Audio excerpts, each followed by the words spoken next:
Este video tiene la intención de hacer un resumen de nuestros apuntes del segundo departamental desde la página 23 a la 28. El tema principal que vamos a ver es elasticidad. Sin embargo, empezaremos viendo los estados de la materia que, según nuestra teoría atómica, nos indican que en la naturaleza todos los cuerpos se encuentran en tres estados: estado sólido, estado fluido, y por estado fluido hablamos de líquidos y gases. La teoría atómica nos dice que toda la materia está constituida de pequeñas partículas llamadas átomos, y que estos átomos, al tener fuerzas de cohesión, de adhesión, forman moléculas, y que el estado sólido se presenta de una manera similar a esta, donde estas bolitas nos están representando las moléculas que forman un cuerpo sólido y nos dan un indicativo de que el estado sólido, las moléculas están fuertemente unidas, están totalmente unidas. Entonces, esta es la representación del estado sólido: moléculas unidas por fuerzas de atracción entre ellas, fuertemente unidas. El estado líquido, sabemos que los líquidos tienen que estar dentro de un recipiente que los contenga, si es que los queremos analizar. Y las moléculas no están tan fuertemente unidas, de tal manera que nosotros por eso podemos pasar nuestra mano a través de ellos, porque podemos rebasar sus moléculas. Los líquidos tienen que tomar la forma del recipiente que los contiene. Y por último, los gases también, si los queremos estudiar, deberán de ser contenidos en un recipiente, y aquí se representa que sus moléculas están todavía más separadas, o sea que las fuerzas de adhesión entre moléculas es muy débil. Entonces, un resultado del estado de la materia es que este se presenta en estado sólido, líquido o gas. Los líquidos y gases reciben el nombre común de fluidos, porque cuando están dentro de un ducto, de un conducto, y los hacemos o los queremos transportar, fluyen a través del recipiente, del conducto, perdón. Entonces, por eso se les llama fluidos, líquidos y gases. Después, una vez que hemos hablado de esto, vamos a ver las propiedades específicas de los sólidos, luego de los líquidos, y de los gases los vamos a dejar para que lo vean en la clase de química. O sea que en esta clase vamos a ver nada más líquidos y sólidos. Empezamos entonces con las propiedades específicas de los sólidos. En sus apuntes nos dicen que una propiedad específica es que los sólidos tienen forma propia, no requieren de un recipiente que los contenga, tienen una forma propia por tener sus fuerzas de cohesión bastante fuertes. Otra propiedad específica de los sólidos, cuando digo específica, quiere decir que estas propiedades no la tienen ni los líquidos ni los gases, son exclusivamente de sólidos. Y otra propiedad es la elasticidad. Nos dicen que la elasticidad es la propiedad que tiene un cuerpo, de que cuando es deformado por la aplicación de una fuerza, recobre su posición original, su forma original, una vez que se retira la fuerza que lo deformó. Esa es la elasticidad. Después nos dicen cuerpo rígido.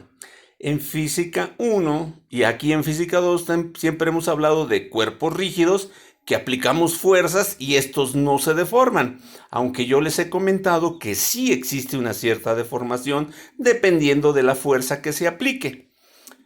Entonces ahorita tenemos que repetirlo porque vamos a hablar de elasticidad, donde hay deformaciones. Y después vienen otros conceptos. Aquí dice inciso C, en sus apuntes van hasta el inciso I, donde nos hablan de dureza, que es la resistencia a ser rayados, la tenacidad, la maleabilidad, etcétera, etcétera, divisibilidad.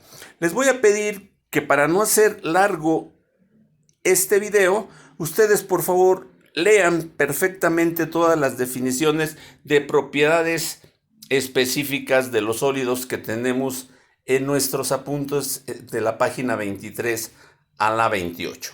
Y vamos a darle un énfasis especial al concepto de elasticidad. Vamos a ver aquí entonces ahora esto. Aquí, concepto de elasticidad. Supónganse que tenemos nosotros una tira elástica, una liga, que tiene una longitud inicial, una longitud original. Esta es la longitud original. Pero de repente nosotros le aplicamos fuerzas de tensión. ¿Qué quiere decir de tensión? En este caso, una fuerza hacia arriba, una fuerza hacia abajo, tratándolo de estirar. Esas son unas fuerzas de tensión.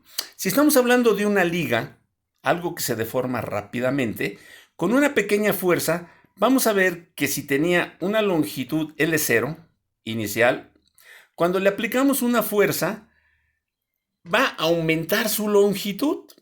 Aquí en azul estamos poniendo lo que está aumentando para llegar a una longitud final.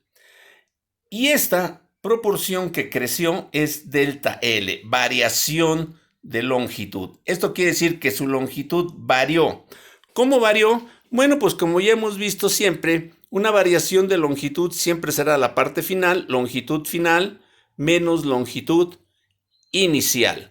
Esta es la elasticidad. El cuerpo se deforma. Pero si yo quito esta fuerza y esta fuerza que lo deformaron, el cuerpo regresa a su longitud original. Eso es la propiedad de las deformaciones. Y yo puse como ejemplo una liga para que es algo que todos nosotros conocemos y que nos sea fácilmente entendible. Pero todos los materiales tienen un grado de elasticidad. Eso quiere decir que una madera también, si le aplicamos fuerzas, obviamente la fuerza tiene que ser mayor, etcétera, va a sufrir una deformación y tal vez no tan grande, sino muy, muy pequeñita. Y ustedes dirán, ¿la madera es elástica? Sí, tiene un grado de deformación. Con decirles que el acero, que es muy fuerte, muy resistente, también tiene un grado de elasticidad. Obviamente, para deformar un cuerpo como este, si fuera acero de longitud inicial, para llevarlo a una longitud final mediante la aplicación de estas fuerzas, esas fuerzas tendrían que ser aplicadas mediante una prensa hidráulica, una fuerza muy grande. Pero el acero también se deforma. Todos los materiales tienen siempre un grado de deformación, un grado de elasticidad. ¿Por qué? Porque se deforman, pero una vez que se retiran las cargas que lo deformaron, regresan a su longitud inicial. Ese es el concepto de elasticidad. Y lo estamos comentando porque todos los materiales, hablé de madera, acero, aluminio, bronce, cobre, vidrio, etcétera, todos los materiales tienen un grado de elasticidad. Por lo tanto, pueden ser deformados. Y si no rebasamos su límite elástico, cuando se retiren las cargas que lo deformaron, regresarán a su longitud inicial. Para hacer el estudio de cómo se deforman estos cuerpos, tenemos que dar algunos conceptos. El concepto que vamos a ver a continuación es el de esfuerzo. A ver, esfuerzo. Me dice aquí que el esfuerzo vamos a aplicar. Imaginen ustedes que tenemos un cilindro aquí, que le voy a aplicar una fuerza. ¿Y por qué puse un cilindro? Porque estoy poniendo aquí, como si yo lo viera de arriba, estoy poniendo que yo vería aquí un círculo. Esa sería su área de sección transversal. Estoy hablando de un círculo. Y imaginen que este es un pedazo de metal, acero, por ejemplo, que le estamos aplicando fuerzas grandes y que tiene un área de sección transversal circular. Es un cilindro. Vamos a dar el concepto de esfuerzo. ¿Qué vamos a entender por esfuerzo en materiales? Miren, aquí nosotros, aplicando los conocimientos que ya conocemos, sabemos que si esta fuerza F hacia arriba es igual a la fuerza F hacia abajo, el cuerpo no se mueve. Sin embargo, está siendo sometido a una fuerza.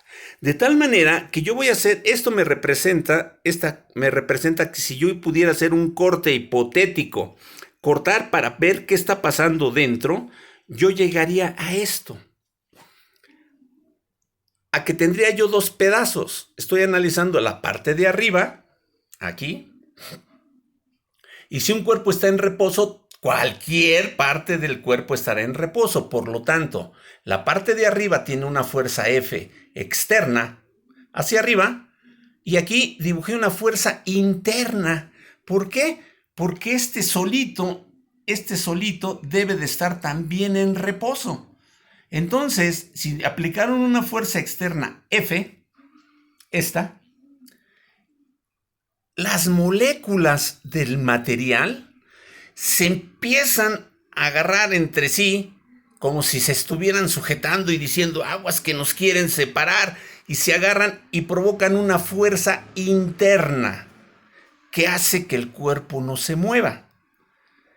Acá abajo, la parte de abajo, sucede lo mismo. Le estamos aplicando una fuerza externa hacia abajo. Las moléculas del material están resistiendo a esta fuerza con fuerzas internas. Eso quiere decir que cuando hablemos de esfuerzo nosotros, no vamos a hablar de esfuerzo de la persona que está aplicando la fuerza, ni vamos a hablar del esfuerzo de la máquina o de la prensa hidráulica que está aplicando el esfuerzo. Vamos a hablar de el esfuerzo al que está sometido el material, a las fuerzas internas que está soportando el material. El concepto de esfuerzo se define entonces así. Esfuerzo, esta letra es la letra del alfabeto griego sigma. Es un vector y va a ser esfuerzo. Y es esfuerzo del material. Es entonces igual a la fuerza interna del material entre el área de sección transversal, la que dijimos que era, por ejemplo, en este caso, un círculo. Este es el concepto de esfuerzo que sufre un material cuando lo estamos sometiendo, en este caso, a fuerzas de tensión. Esfuerzo es fuerza interna del material que está soportando el material entre el área de sección transversal. Sin embargo, fíjense bien, mientras el material no se rompa, la fuerza externa siempre será igual a la fuerza interna. Por eso, en ocasiones, se acostumbra a poner que el esfuerzo es igual a la fuerza externa entre el área de sección transversal. Pero, ¿por qué he dado tantas vueltas? Porque quiero que les quede muy claro que cuando yo hablo de esfuerzo, estoy hablando del esfuerzo que soporta el material. Es la fuerza interna que está soportando el material entre su área de sección transversal. Que para comodidad, si no se rompe el material cuando aplicamos esas fuerzas, la fuerza interna es igual a la externa y entonces se puede poner que sigma es fuerza externa entre área. Ahora, sigma, fuerza entre área, en el sistema MKS absoluto, la fuerza la medimos en newtons y el área en metros cuadrados. Entonces el sigma tendrá, o esfuerzo tendrá, unidades de newton por metro cuadrado. Esa unidad newton por metro cuadrado recibe el nombre de Pascal. Muy bien, continuamos ahora aquí. Vamos a ver el límite de elasticidad. Para eso he tomado una gráfica típica de un acero. ¿Por qué estoy hablando de esto? Porque dijimos que los cuerpos pueden tener elásticos, pero también imaginen ustedes que este caso, en vez de ser una liga, tomáramos un pedazo de plastilina. ¿Qué pasaría si esto fuera un pedazo de plastilina y cuando le aplicamos una fuerza se deforma? La plastilina casi no tiene la propiedad de elasticidad. Luego se va a deformar de manera permanente. Entonces ya no regresaría a su forma original, aun y cuando nosotros retiramos las fuerzas que la deformaron.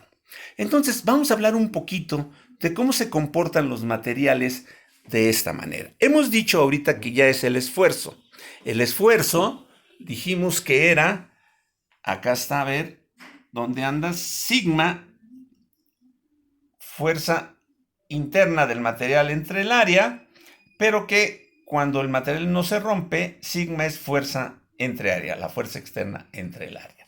Entonces, vamos a suponer que estamos aplicando esfuerzos a un material y vamos a graficar el valor de los esfuerzos que voy a ir aplicando. O sea, yo voy a medir la fuerza que estoy aplicando entre el área, me va a dar el esfuerzo, lo grafico aquí, aumento el esfuerzo, ¿cómo? Pues aumentando la fuerza, y así voy a ir aumentando el esfuerzo. Y vamos a ver qué va a pasar aquí con la deformación.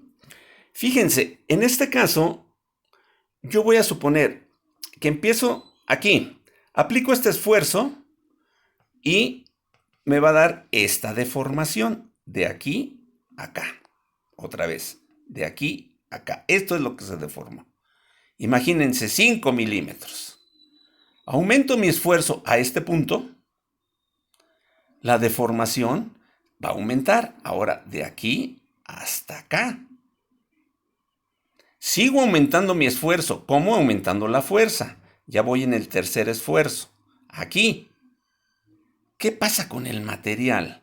Pues que a mayor esfuerzo, mayor deformación. Pero en el caso del acero, por ejemplo, que es lo que he graficado, el caso típico de la gráfica esfuerzo-deformación de un acero, llega un momento en que aplican un esfuerzo aquí y llega a una deformación. Y dicen, esta es la zona elástica. Y este esfuerzo es el esfuerzo elástico del material. ¿Qué quiere decir? Que todavía con este esfuerzo, si yo retiro la fuerza que he estado aplicando mediante las manos o mediante una máquina, el material va a recuperar toda la deformación y va a recuperar lo que estaba, la longitud que tenía originalmente. Pero, por ejemplo, en el caso del acero, una vez que llega al límite elástico, sufre un brinco y luego baja y hace esto. Ahorita lo analizamos. Bueno, lo que está sucediendo quiere decir que a partir de aquí, cuando esto llega, ya se deformó de manera permanente. Ya no recobra su longitud original, aun y cuando se retiren las fuerzas. Ya sufrió una deformación permanente. Decimos que está en la zona plástica. Ya se está conformando como un plástico, ya se deformó. Y entonces aquí vean, hay una resistencia aquí baja y aquí vuelve a subir y llega a este punto más alto. Este punto sería el punto del esfuerzo, aquí lo vengo. Este sería el esfuerzo de ruptura. Aquí ya el material se estaría rompiendo y por lo tanto empezaría a caer el valor del esfuerzo, porque ya no requeriría esfuerzo mayor. Esto es entonces el límite elástico. Cuando hablemos del límite elástico, estaremos hablando del esfuerzo que tiene un material en este punto. Este es el esfuerzo elástico, límite elástico. ¿Qué quiere decir? Que en esta zona, al llegar hasta aquí, por ejemplo, vamos de punto en punto. Aquí, si quito las fuerzas, recupera su deformación. Aquí, quito la fuerza, recupera la deformación. O sea, la deformación desaparece. Aquí, quito la fuerza, la deformación desaparece. Aquí, quito la fuerza, la deformación desaparece. Acá, quito la fuerza, la deformación ya no desaparece, ya se queda deformada una parte. Entonces, este fue el punto de límite elástico. Y este es el esfuerzo del límite elástico. Y entonces, toda esta zona es la zona elástica del material y de aquí para adelante es la zona plástica. Bien, entonces, todo esto lo estamos estudiando porque vamos a tener que estudiar cómo se deforma un cuerpo mediante la aplicación de una fuerza. Y en este caso, estas fuerzas las he puesto a tensión. También aplican las mismas fórmulas que estamos viendo para compresión. O sea, cuando las aplicamos hacia abajo, que tratamos de hacer que el cuerpo, en lugar de estirarse, se achaparre, se haga más pequeño. Eso es un esfuerzo de compresión. La deformación unitaria la vamos a definir como epsilon, que es la deformación que sufrió el cuerpo entre la longitud que originalmente tenía. Entonces, si se dan cuenta, epsilon o la deformación unitaria es un porcentaje de cuánto se ha deformado, cuánta fue la deformación con respecto a la longitud inicial. Pues bien, en base a estos conceptos tan simples, Roberto Hooke estableció su ley, una ley que nos va a permitir calcular cuánto se deforma un cuerpo cuando es sometido a fuerzas de tensión o de compresión. Roberto Hooke estableció que el esfuerzo al que se somete un cuerpo es directamente proporcional al valor de la deformación unitaria. ¿Qué quiere decir? Directamente proporcional, que a mayor esfuerzo, mayor deformación unitaria. Que a menor esfuerzo, menor deformación unitaria.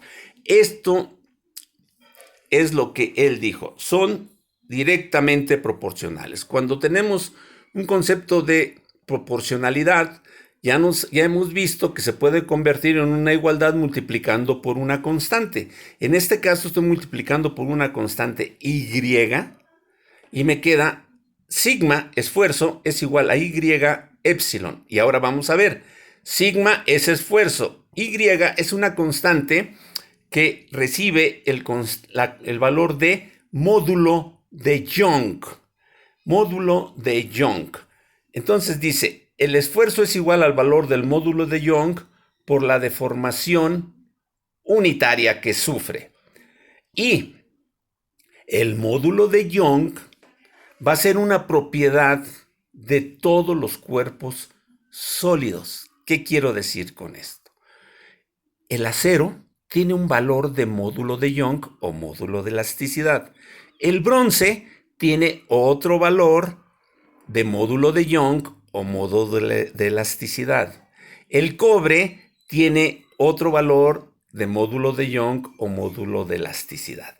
Eso quiere decir entonces que Y va a depender del material. El módulo de Young depende del material que estemos utilizando.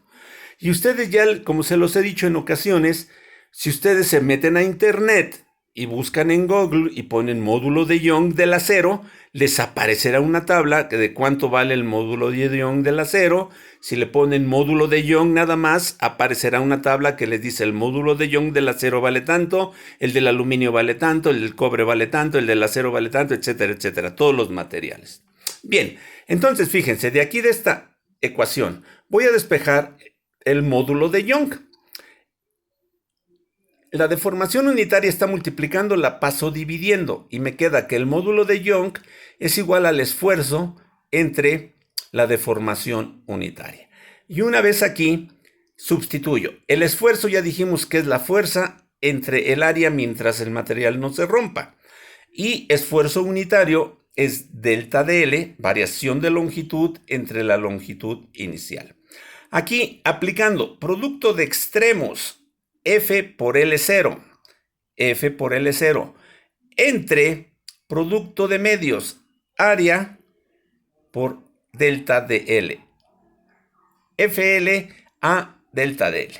Aquí entonces me está diciendo que el módulo de Young para un material lo encuentran de esta manera, aplicándole fuerzas, midiendo su longitud inicial, midiendo su área de sección transversal y midiendo cuánto se deformó.